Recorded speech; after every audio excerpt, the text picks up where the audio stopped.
And hello, so this is Banished, and just a little update of where I am right now in terms of I'm doing quite well. I've got a decent sized village or town, or in fact it's more like a shire now. It's grown so much and spread across the map. So let's see how we are. Let's just set the game running. So here we've got like a decent sized church and a number of log cabins parked outside. So this is just one of my little settlements. So nearby we also have butchers, plantation of coffee, a sawmill to process wood. Here is a blacksmith making tools for people, a schoolhouse, and a market for everyone to buy food from, and various other bits and pieces. So that's just one little settlement in my grand sort of overall scheme of things. Next to the church we've got a graveyard, and then nearby here we've got several fields where people are growing things such as turnips, potatoes, carrots, wheat. Okay, so now if we move up the river a little bit, you'll see the other side of this hill. There's a few more fields here, mushrooms, barley, more houses, a forest lodge to make sure all these trees keep growing, and a gatherer's hut to collect various food on the floor. A few more fields growing soybeans, broccoli, chilies, and a mine against this hill which is digging out iron ore. There was a mine here before as well, but that one it was exhausted, so there's another one. What I like about this game is how every single little person you click on and they have, you know, they're always doing something. So this guy is a forester. I allocate all my professions over here. I've currently got 252 free people who don't have a specific job. They'll just do whatever I instruct them to. Whereas specific people like a forester, for example, like this guy, where I assign here. In fact, I need a few more of them by the looks of it. And fishermen I need more of. That will be his job then. He'll go out, collect wood in the forest and bring it back. Everyone works like that. You can see what he's carrying. He's actually carrying iron, so I guess he's been to the mine right now. Right. So that's another settlement around the back of the hill. Now if I move over past here, there's a few more fields, cows, more fields. Here is a bakery which is processing flour and turning it into bread. You can take the flour and turn it into various things: cheese bread, fruit cake, sugar cookies. Currently I'm just sticking with basic bread. I've got some llamas here. Llamas provide me with wool, bone meal and some kind of meat. And all my little people are running around doing their various little jobs, including working on the farms and working with the animals. Here's another small little settlement, houses, another market, and a storage barn. If we zoom out a little bit more, across the river here we've got another settlement, next to a whole bunch of load more fields, trying to get a load more food in. So here we have an apiary for the bees, storage barn, blacksmith, sawmill. This storage pit is when people go out, when all the general labourers go out and collect stuff, they'll drop it all off there.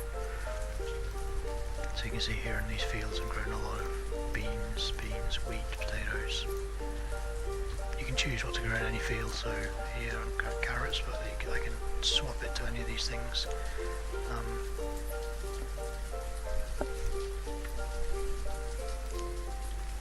And whatever I change it to will change in the next season. Now if I move over to the left here, I've got a few things on the water here. Actually, it's a little shame they don't animate the wheels to turn around, but this is another sawmill which is creating firewood out of logs, and a watermill creating the flour for the bakery to make the bread with. He's creating that from the wheat that's picked in the fields. There's another bakery here, who's also creating bread, storage barn, and a windmill who's creating the wheat as well. A few more houses, the large market here, fields of wheat, a field of cows, some nice looking houses here. This signifies the end of this particular section of the map as dictated by the rivers. Now if I scroll up further up here, up to the west following the river up, there's a lot more houses here. Storage barn, a college, and a weavers which will be processing the cotton picked from here, cotton, and turning it into cloth to make clothes with. A lot more fields, mushrooms, wheat, etc. And a load more houses. Market. Storage barn, blacksmith, and this one's a tailor who's using the cloth to make coats with. So what all that is so far we've seen, if I zoom out a bit and the weather changes and it gets rainy, is this is kind of the south side of the main river. But I didn't start on the south side of the river. This is all afterthoughts compared to the north side of the river. So we go up here. Actually this section up here was recently created just to get some houses down to help the population spread. Over here we have a lot more fields. We've got sunflowers growing here which feed into the oil press here. Another church with a graveyard, and there's another graveyard up here. When your people die, because they age and die realistically, they need someone to go when they die. Field of carrots. There's another college here. This is kind of the regional town centre. So we've got a storage barn, the oil press, a woodcutter who's making firewood, a blacksmith, and tailors, and some stone houses which are a little bit better quality than the log cabins, like the log cabins here. There's another market here, and a small market here, and lots more fields. If we keep moving up the side of the river, we've got a fisherman port here, which is fishing next to the main bridge across to the south of the river. We've got another port here, industry supplies, and a port here for farm supplies. On this side of on the south side of the river as well, I should have mentioned, is a tinnery. So this is a tin mine, digging up tin and feeding these three factories here, tinnery factories, who will be taking the carrots dug in the fields, using the tin to make tinned vegetables, and here tinned meat from the pork, which comes from the pigs, which are in one of the fields.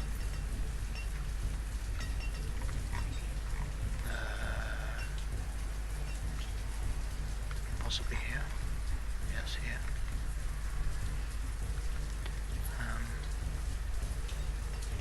And tinned blackberries as well as the other tinnery machine.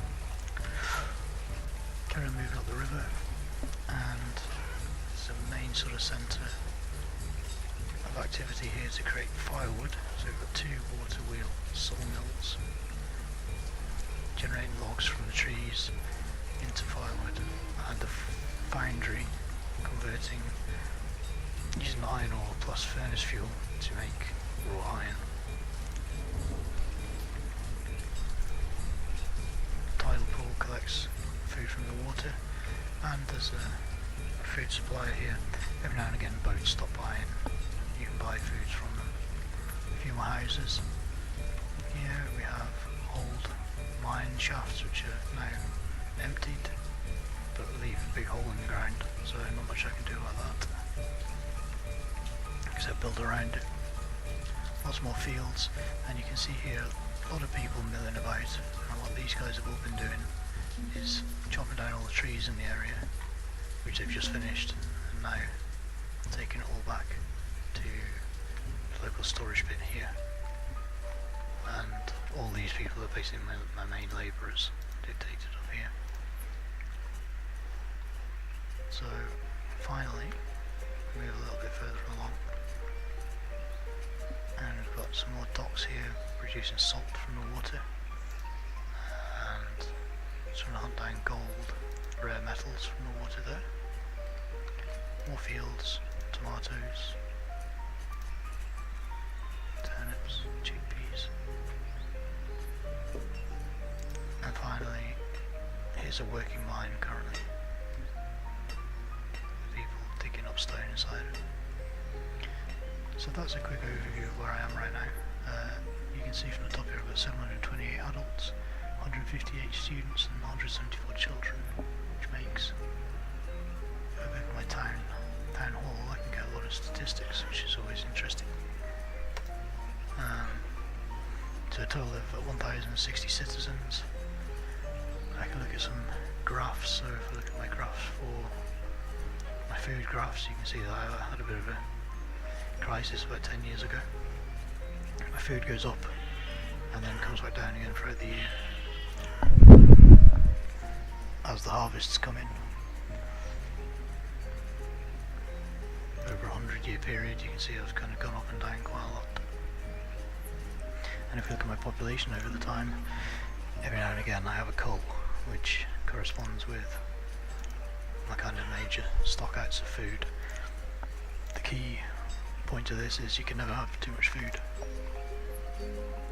So right now, my fields it's early summer, and the fields are all almost ready to harvest. There's some little hunting emplacements here, which also generate food, along with fishermen. And here's a trader, look, on his boat, coming along under the bridge now. But that's my overall city, or shire. You can see here these two forest lodges have circles of trees around them. They grow back over time, and this is when they're fully grown like this, I can assign my labourers to come and ruthlessly chop all these down, turn them into logs to use for firewood and for building, and they will all run over and do that in a little while. So yeah, I'm spreading out across the map. I still have some distances to go. I can go about as far right as I can go. I probably can expand into this area and this area, and I've literally just in the last half hour or so built these bridges to come across here and chop down all this woods, and eventually I'll be able to move into all this area and populate this with farms and people and lots of other things. There's a big lake which I'll probably put a lot of trading posts and fishermen on, and expand to the north as well. So that's how things are looking with this game. I really enjoy it because this is the modified version of the Colonial Chartered mod, and it adds a lot of extra complexity in terms of supply chains with, you know, you grow wheat in the field, you then use the windmill here to convert it into flour. The flour then gets taken to the bakery. The bakery can then use, so this guy's using it with sugar, which is fielded back down the other side of the river in the sugar fields here to make cookies. And there's all kinds of different things like that, like the tinneries and everything else. So yeah, it's going well, and there's a lot more still to do. Thanks.